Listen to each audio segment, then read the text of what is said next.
Hello friends, my name is Angel and welcome back to my little corner of the internet, or if you're new here, welcome for the first time. I hope you plan to stick around.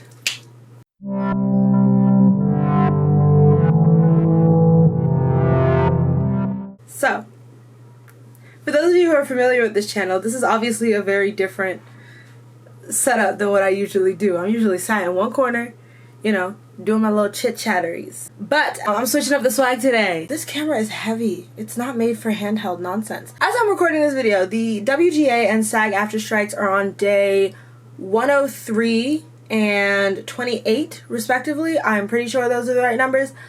Basically, because this channel is pretty much all media review stuff and depends heavily on actors and writers, I will not be posting any more in a nutshell videos until the strike is resolved because I'm not crossing the picket line. I'm an actor. It wouldn't be smart for me to cross the picket line anyway. But in the meantime, I do want to upload other stuff because I have videos in my drafts that I simply can't post right now. Anyway, so while the strike is going on, in an effort to still post content, try some new things, today we're doing a room tour. Well, not actually. That's a lie. Technically, this is a book tour, but my books are scattered around my room, so you'll see other parts of my room today that you don't usually see because I always put my videos in the same corner. So, yeah. Anywhosies, before I show you all of my books, I have to give you some background information because a few months ago, my mom and I had a discussion, and she was like, I should get you a bookshelf for all of your books. And she was gonna put it in a different room, not my bedroom, which is fair. I didn't want regular shelves up all over the place in my room anyway. So I see the sentiment, but I like my books in my space, but I don't have space for a bookcase and I have too many books to fit on one shelf. So I was like, you know what I should do?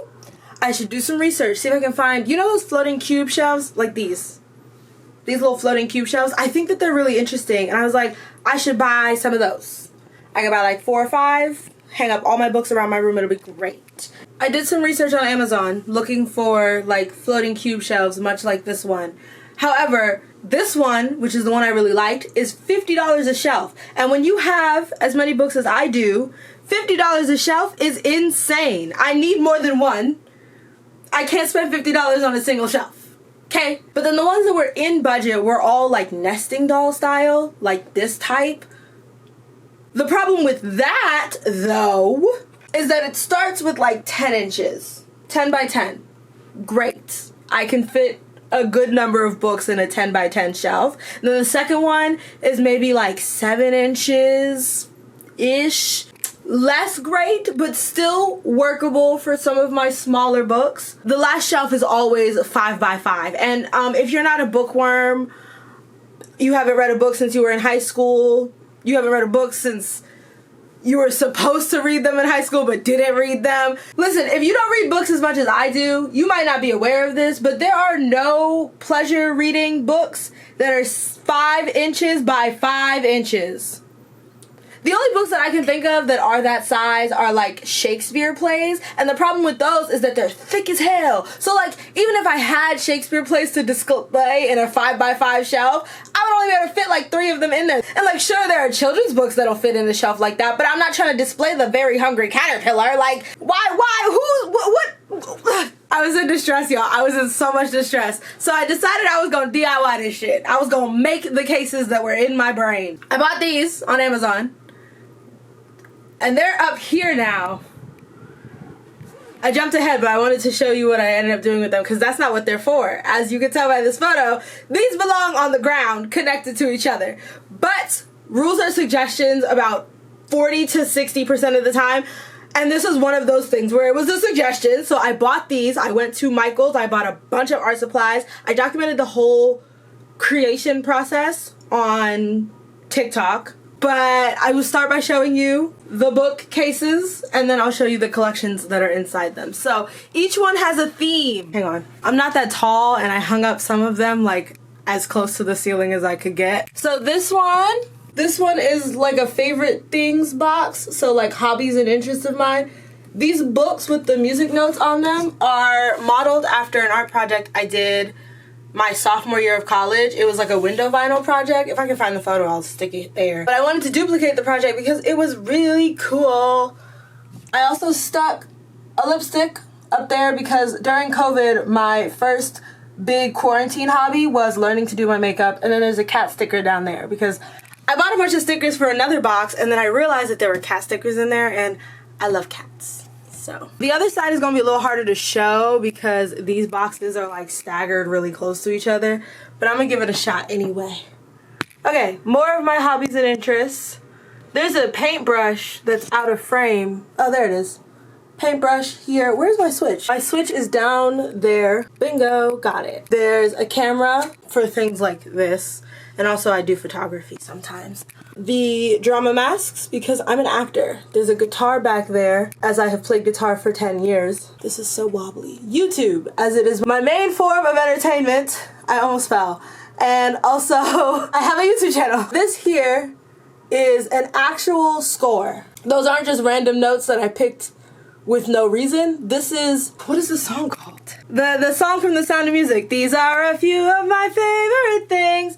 That's what that says there. And there's a Yoda sticker. Yoda, I've never even watched anything Star Wars related. However, I do love me a Baby Yoda, and I bought some Baby Yoda stickers. So since none of my interests really involve Star Wars, I just put a Baby Yoda sticker on every box. There's one on the outside of every box and on the inside of every box, just because I love Baby Yoda. And he didn't really fit with any of the themes in particular, but you know, we ride with Baby Yoda. The next box is daytime sky themed. I bought these colorful cotton balls, so I put them on the tops and the bottoms. There we go. See? On each side. And then as soon as I did that, I realized that there's not really going on in the daytime sky. It's like pretty barren. So I had to figure out what I was gonna put on the box because painting it blue and putting clouds on it is boring. So I put a rainbow and the sun on this side. Oh my god, can you see the sun? There's the sun. And I got these birds. There are birds on both sides. So this one has a bird there. And there's this box's outdoor Baby Yoda sticker. And on this side I put a hot air balloon. Some more birds. There's one. And there's the other one. Ta-dang! And then the last box over here is sea critters in space.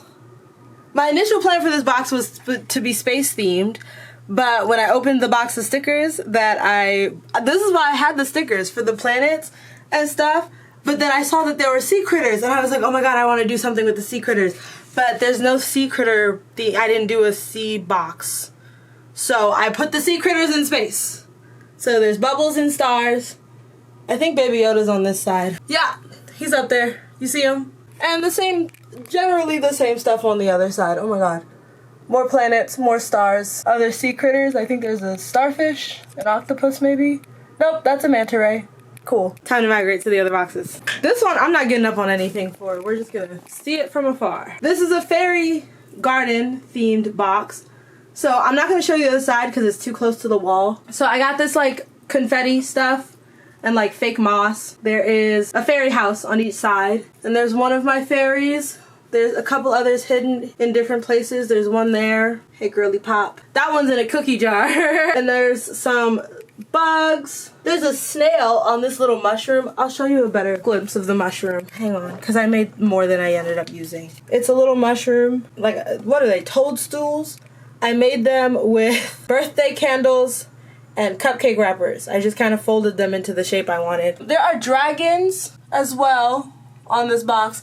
I know that dragons don't belong in a fairy garden, but I thought they were cool.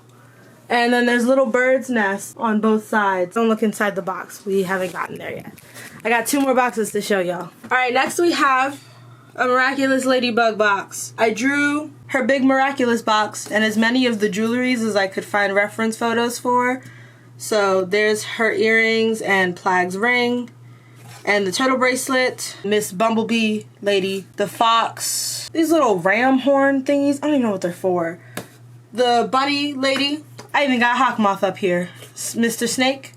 And these are Tiki and Plag stickers that came on a sticker sheet. I put them here because it made more sense to put them here than on the other side. And this Alia sticker is here because I love Alia and I had an extra Alia sticker. And then the other side is, I can't get far enough from it with the wall in the way. Those are baby photos of me. But basically the other side is just stickers, except Baby Yoda's on that side. But you can see his internal sticker, Baby Yoda. And our last box is Marvel themed. we've got Falcon's Wings, Stormbreaker, and Jonathan. Miles Morales. This one is Tobey Maguire's Spider-Man symbol, Baby Yoda. Bucky's arm, Captain America's shield, and then there's a Nick Fury sticker as well, because I don't remember doing this, but I bought a pack of Marvel stickers somewhere. Target. I bought them at Target. I don't remember doing that, but I did. Except they're all based on, like, the comic book characters, and, like, no offense, but I don't really read the comics. Also, like, I had drawn, there was, like, a Captain America sticker, and again, I'm here for Chris Evans' Captain America. I'm not here for whatever he looks like in the comic books. 1. 2, I already drew his shield, so I don't really need the white man's face that goes along with it. There was also Thor, but I drew both of his weapons. Took me a long time. I'm not going to replace them with a sticker of the man. Who else was on there? Black Widow, who I'm not really attached to one way or another. No offense to her, but like, girl, she can go. Also, Hawkeye, who I have so much beef with. There's no way I would put him on my box. And then Iron Man, who I have even more beef with him than I have with Hawkeye, so absolutely no way I would put him on my box either. Like, I hate him down, but we're not gonna get into it. We're not gonna get into it. I complain about Iron Man all the time on TikTok. This is not the platform for that. This isn't the video for it, even if I was gonna do a video on why I dislike Iron Man. Not today, okay? Anyway, the other side of the box. Here we go. We've got Loki's helmet, Venom's eyeballs, Daredevil's helmet and his batons, Moon Knight's little crescent moon dagger thingies. We also have Tom Holland and Andrew Garfield's spider symbols and the Black Panther mask. That completes the external tour of my bookcases. They're kind of just hung up in various places around my room. These ones are above the TV. Those ones are by the bed. And the last one is over by my desk. Now I shall show you what's within them. So we'll start with this one because it's the furthest from everything else. So this one is my least steady bookcase, actually. I hung all of these with like Velcro command strips that I saw at Target. If you use 4 of them, it holds 20 pounds. So each of these boxes are theoretically supposed to hold up 20 pounds. However, for some reason, the Velcro like adhesive did not want to stick to this purple wall. So these are not, there's a nail. There's a nail that's doing a lot of the heavy lifting here. When I put the books in here, I tried to pick books that I have read, finished, and will probably not be picking up again for any particular reason. Like, not that I dislike any of these books, like the Selection series. That's the first 5 books you see with the lady in the dress. I liked it. The first 3 are about the main girl and her husband, and then the last 2 are about her daughter. First of all, the 3rd book had me in shambles for like 2/3 of it, and it's only like 250 pages. Like, these are not long books. I think the longest one is only like 350 pages. So if I'm in shambles for 200 of your 350-page book, I'm not gonna read you again. Like, I loved it. But every time I listen to Better Love by Hosier, I can't stop thinking about the book, and it puts me in a mood. So I will not be reading those books again. They were good, though. They were nice. I like the way that the guy is obsessed with America in the first 3. And since they're not really the focus of the last 2, it's not really worth a reread. Plus, I have too much to read for me to be going back and rereading something that I already read all the way through. At least at the moment. The Wrath and the Dawn. Wow. I'm trying to do this backwards. The Wrath and the Dawn and the Rose and the Dagger are the next 2 beside the Selection series. That's a duology I read that's actually based off of another book I have in a different shelf. The Arabian Nights, which is like a collection of short stories. My dad gave me a copy of it. I don't know why he has a copy of the Arabian Nights. My dad has a bigger book collection than I do, so like he collects things. Anyway, he gave me a copy of Arabian Nights. This story, The Wrath and the Dawn and The Rose and the Dagger, there's a webtoon based on the book, or the book is based off of the webtoon. I can't remember. Basically, this man marries a new woman every night and then he has to murder her the next morning. And the main character volunteers to be his wife because a couple of months earlier he married her best friend and killed her, and so she's like, I'm gonna marry him and then I'm gonna murder him. She's trying to get revenge for her bestie dying, which, I mean, girl, I guess. I'm spoiling the book, it's fine. We eventually find out that he's been cursed because he was married. The first time he got married was like an actual marriage, but he was super duper young because his parents died when he was little, so like he'd been ruling since he was maybe 17 or 18, and he's only like early 20s now. So like when he first got married, he was I think 18, and he did not know how to take care of a wife Duh. And she ended up dying either from stress of a pregnancy or she died in childbirth. And the woman's dad blamed him for neglecting his wife, blamed the love interest, blamed him for neglecting his wife, happened to be a magic practitioner. So he cursed the guy and was like, you have to... I don't know how long the curse is supposed to last. He's basically supposed to marry a new woman and kill her every night to atone for neglecting his first wife. But he can't tell anybody that that's why he's doing it. And so the dad was like, your people are either going to hate you for killing their sisters and their daughters and their besties, or the entire kingdom will fall to ruin, because if he stops murdering his wives, then... if he stops murdering his wives, then, like, disaster will befall the kingdom. It was real dramatic, I feel like. And so the girl goes there, and on their wedding night, she asks him to come to her room, and she starts telling him a story, one of the Arabian Nights tales. And she won't tell him the end of the story, though. She prolongs the story until dawn, basically. And she's like, if you want to hear the ending, you have to keep me alive. I'll tell it to you tonight. And she continues to do that over time. They start to like each other. And then in the second book, she ventures off to try and break the curse, because since he keeps her alive for so long, like, bad things start to happen to the kingdom. And then I think one of the advisors tells her that he's cursed, or she finds a collection of letters that he wrote, because he wrote letters to all of the, like, wives that he killed. Not to give to them, but, like, I guess to assuage his guilt, because he doesn't want to be murdering them. Duh. So yeah, good series. Well, it's only a duology, but I recommend it. It was a good read. I had so much fun with it. But I have, again, too much to read still for me to be rereading it right now. The next book in this collection is The School for Good and Evil. I would describe it, but there's a movie, so you could just go watch the story. I won't be rereading that book. And that's all you need to know. The last one on here, it's actually a trilogy, but there's only 2 of them in there because I'm currently reading the second book now. Okay, so I have to do a little bit of explaining. So it's 3 books. They're called The Submissive, The Dominant, and The Training.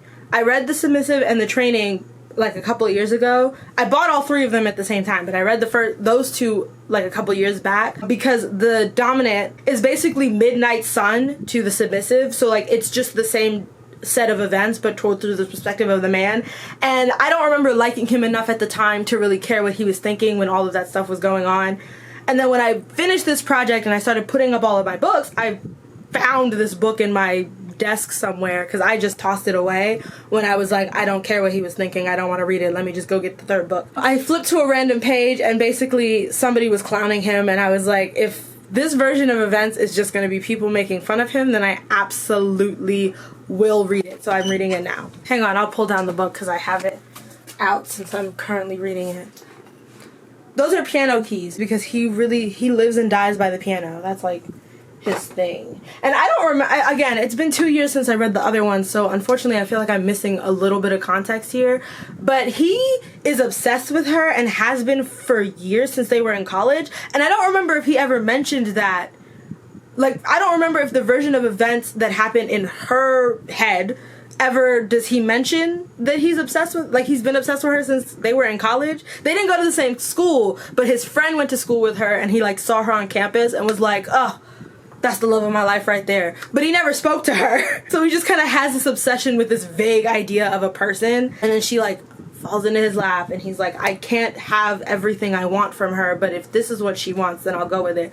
It's real annoying, but it's only like 300 pages, so I'm gonna suck it up and I'm gonna read it. Anyway, moving on to the next shelf. When I finish that book, I'm gonna put it back up with the other 2, and then it'll be done. I'm never gonna touch that trilogy again. Next, we have, okay, this case is, so that's the Brothers Grimm's. It's a complete collection of the Brothers Grimm's stories. There's the Arabian Nights. It's upside down, apparently.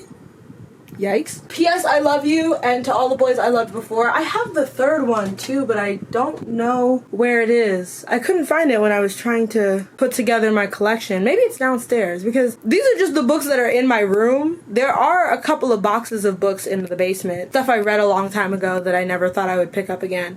I don't know what happened to the 3rd one, because I have Always and Forever Laura Jean. I know I bought it. I think it's downstairs though. And then a collection of poetry books that I bought while I was in school.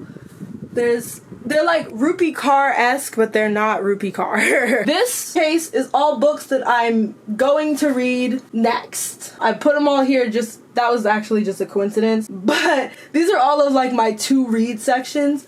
These two I've had for a while. I don't remember purchasing them, but when I was like picking up my books to put in my shelves, I found them and I was like, I never read these, so I guess I'll do that now. These are my two newest purchases. Whoa, these ones. A Cruel Prince and A Wicked King. So the last time I went to the bookstore, well, before I purchased them, so my sister gave me a $50 Barnes & Noble's gift card for Christmas, and I finally went to the bookstore in like February to use it, and I bought the Court of Thorns and Roses books. Well, I think I bought 2 or 3 of them at the time. But when I was looking for what I wanted to buy, I picked up the 3rd book for the Cruel Prince series. It was The Queen of Nothing. The book was purple. It was really interesting. I was like, ooh, I liked the book cover basically, so I picked up that one. And I read like the first 2 chapters and I was like, something is off. This is not where this story begins. Like, it took me 2 whole chapters to realize that I wasn't at the beginning of the story. These 2 are the beginning of the story. But I was like, well, I don't really know that I care about finding out about the man. I picked this up because it's about the lady. But now I have to go back and I have to read those ones because I do want to know what happens to her, but I don't know how we got to that book. So I bought the first 2 because my rule of thumb when I'm buying like a series of books, I buy the first 2. That way, if I don't like it, then I haven't invested in all 5, 6, 7, 8 books, depending on how long the series is.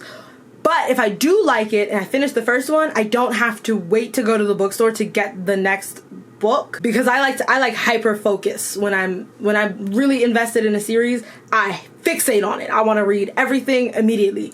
So I always buy the first 2 books. So the next one here is American Royals. I don't remember buying it, but I bought it. My Ride or Die. I remember when I purchased it, but I have no idea what it's about anymore. I think it's if I remember correctly, that one's about 2 best friends who like make a pact to spend the rest of their lives together or something. I don't remember. And then a man gets involved, I think. The next one, what is this one? Oh, Jessica's Got a Man. I bought those when I bought the Cruel Prince and the Wicked King. If I'm remembering the description correctly, this woman, she was either divorced or something, and then some man shows up to tell her that his sister is about to marry her ex, who was like an awful person, and so he wants her help to get his sister out of that situation, I think. And somehow the 2 of them end up dating. The next ones in here are what is it? It's Sleeping Beauty, Vampire Slayer, and Cinderella Ninja Warrior. Those are choose your own adventure stories that I read back in middle school. I have very vague memories of them. I read them back in middle school. So basically, you read a chapter and at the end it has you make a decision. Based off of what you choose, it'll say go to chapter 4 or go to chapter 9, and you have a different ending of the story based off of the choices you make throughout the book. I read those in middle school, but I don't remember them, and I bought them like a couple of years ago on Amazon because I found them and I was like, I want to reread them. So I gotta do that. The last one here is The Princess Trap. I don't remember what it's about, but it's by an author named Talia. Let me not say that wrong. It's Talia Hibbert. I was right. It's Talia Hibbert. I have read one of her books so far. She wrote a trilogy that I'm invested in. They each have different titles, but the one I read is called Take a Hint, Danny Brown. Danny Brown, the main character of that book, has 2 sisters, Chloe Brown, and I can't remember the other sister's name. So when I bought Take a Hint, Danny Brown, I also saw Get a Life, Chloe Brown, which is about that one. The sister in that one is, I think, she's disabled and plus size, and she has lived her whole life, like, she's like chronically ill or something, and so she's lived her whole life like in a bubble. And so she decides that she's going to start, like, essentially completing a bucket list. And the only reason I picked this one instead of that one is because the love interest in that one was some ginger-headed white boy. And the love interest in this one is a brown man. And I was like, I'm so sick of vanilla swirls. I need something else. And I'm gonna go and read Chloe's book eventually, but I just didn't want to start there. So I got this one. In this one, she ends up fake dating her coworker after he rescues her during a fire drill because she gets stuck in the elevator because they're like besties. And he's like a retired soccer player or lacrosse or cricket. He plays some sort of running sport, but he retired after an injury. And like he has like a YMCA-esque club for boys that teaches them about like being in touch with their emotions and also teaches them a sport. It's very cute. And his sister is like, well, this little rescue mission you did got you some popularity, so fake date her and it'll be good for your after school program. So they start fake dating for a while. There's a big confession at the end, yada yada yada. Next is actually a book I have not read. It's called The Rest of Us Just Live Here, I think. Yes, I skipped one, but we'll go back. The Rest of Us Just Live Here. I actually haven't read it. I keep meaning to. I started it a couple of times and I either got bored or something else came up and I just never picked it back up again. If I'm remembering correctly, you know how in an adventure novel, there are like your main characters and then there's like all the other kids that go to school with them but have nothing to do with like the adventure part? Like, not like a coming of age story though. I mean like in Teen Wolf. I've never seen Teen Wolf, but I know that, you know, there are werewolves there. So, like, basically, if I remember correctly, this novel is about, like, all of the background characters in Teen Wolf that don't know that there's werewolves at their school and stuff like that. That would be the focus of this book, but I don't know what they do. I can't remember at all because I never finished it. I'll get to it eventually. I'm gonna go backwards because I skipped that one. It's called The Girl with Stars in Her Eyes. I bought that one either at the same time or right before I bought Take a Hint, Danny Brown, and that was why I was like, I don't want another Vanilla Swirl book, because in that one, her love interest is a white man. She is a musician who wants to be a music producer, but she ends up joining like a band because they have an issue with their guitarist. And her childhood bestie is actually their manager, and so she finds that out. She has beef with him. They were friends as kids, but he like abandoned her the day he turned 18, and so she's got beef with him. She's holding a grudge. She has to learn to work with him. There's like this weird friends to enemies to lovers thing happening. Whatever. It was a good read. I took it to London with me when I went a couple years ago and I read it on the plane ride there. And also because I didn't finish it on the ride there because I got distracted by Venom 1 and 2 being on the plane. I finished it while I was in London, so like I would read it on like the underground train and stuff like that, which I hate being one of those people, but I just really like books. Leave me alone. And then on the way back, I started the selection series. I did other stuff too, but that's not what this video is about. The next book in here is the Court of Thorns and Roses series. I will not be explaining this series to you. I read all 5 of them. We're not doing that. I actually just finished it. This was my most recent read before I started reading The Dominant that I mentioned earlier. That last book was so hard to get through because it focuses on the main character's sister, and I've hated her since the first book. She gets better by the end. Like, by the end of the series, I'm rooting for her, but I hated her so much that reading 760 pages about her was a task. But I did it. I'm proud of myself. Okay, next bookcase. Okay, this is the Sweep series. There's 5 of them. These are in order. Technically, this series has 15 books, but each book is like 200 pages, and they have 2 versions of it. They've released it in 2 versions. So these are called volumes. Each one of these has 3 books. You can buy them as 15 individual 200-page like short story like novelette type things. I didn't know that until like 3 years after I read the series. So I bought them like this because this was the version that was at my Barnes & Nobles. This one, I never finished the last book, so I have to reread it again so I can finish the series this time. This one is about a girl who finds out that she's a witch and also that she's adopted, and she realizes that her biological mother cheated on her on the mom's husband. Her biological daddy was not her mom's husband. It was so much tea, so much drama. I was really living for it, and I just never got through the last book. I got busy with like SATs and stuff. Other stuff in here, those are not pleasure readings. It's like, those are like my spirituality and witchcraft books, which will be moved when I start buying more books and need the space. My headboard has like storage in there, but most of my spirituality stuff is in my bed storage. But I figured I'd put these books up here because I had the extra space, and none of my books are structurally sound enough to hold up themselves. So I need to like stack them in there so that they don't like fall over, basically. Because I can't put a bookend in these. These are just like a flimsy plastic. Like they're pretty strong because they're holding like a good chunk of thick books, but like they're not strong enough for a bookend, you know? And then last but certainly not least, my Miraculous box has the Percy Jackson series that was gifted to me for Christmas a few years ago. I haven't gotten around to reading it yet, but it was gifted to me. That's all you need to know. And then this is from a series called The Lunar Chronicles. So there's Cinder, Scarlet, Cress, and Winter. Some of them are probably more obvious than others. Winter is Snow White. Cress is Rapunzel. Scarlet is Red Riding Hood. And Cinder is Cinderella. I only ever read Cinder. I bought Cinder, Scarlet, and Crest all at once because I was like, oh my gosh, this looks like the most interesting series in the world. I cannot wait to read it. And then I got busy with, what was I doing? I think I read these sophomore year of high school. Something came up and I got too busy to finish Scarlet. And then by the time I had time to get back into it, I just moved on to another series. I think I moved on to Sweep, actually. So this whole series, I think, at least Cinder, is like they're like spins on fairy tales. They're set in futuristic, what we call China. I don't think it's called China in the book, but present day China, but like in the future it's called something else. Cinder is a cyborg. There's a colony of people that live on the moon. We later find out that Cinderella is actually from the moon. Her dad adopted her. It doesn't matter. Her dad is dead, but you know, she's from the moon. I think we find that out towards the end of Cinder. In this book, instead of just her shoe coming off, her entire foot comes off because she's a cyborg. And what happened was she ordered for some reason her foot was too small, so she ordered a replacement foot, but then her stepmama took it from her. So when she went to the ball, she wore her foot that was entirely too small. And so when she was running away from the ball, her foot came off, and then the prince locked her in prison.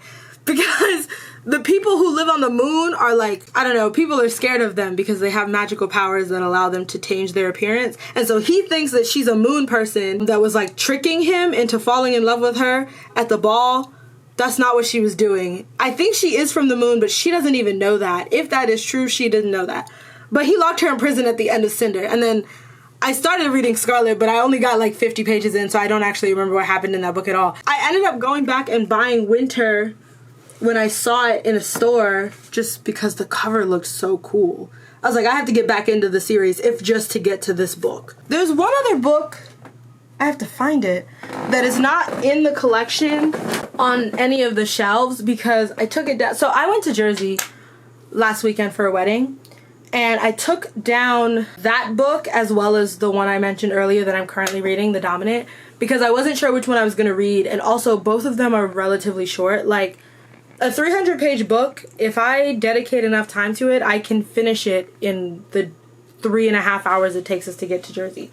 So, like, I wasn't sure if I would have too much free time, so I took both of them because they're both really short. I think the other one is even shorter than this one, and this is only like 340-ish pages, maybe 360. But I haven't taken that one out of my... I don't even know where that one is right now. It's in some... I haven't finished unpacking, so yeah. It's in my stuff somewhere. It's a short romance, but it's part of a collection called the Steele Brothers.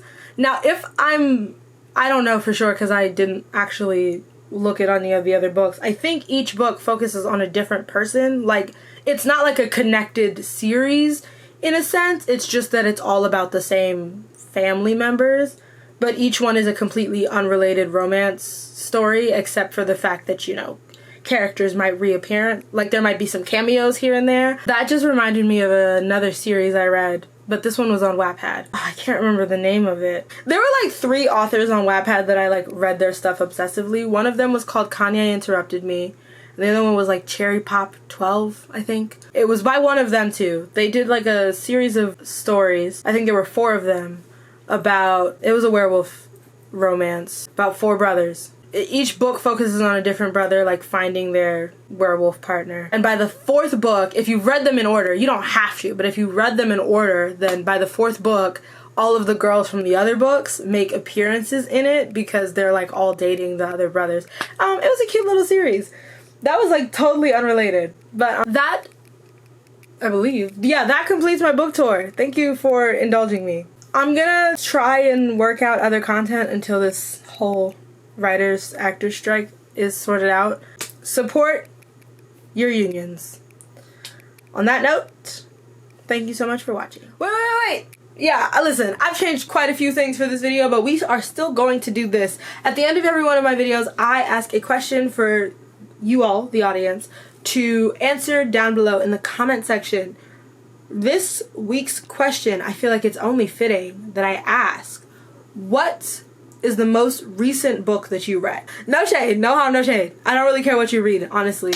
You could tell me that you read The Very Hungry Caterpillar, and I would love it. I already told you what I'm currently reading. The last book I finished was A Court of Silver Flames, the last book in the Court of Thorns and Roses series.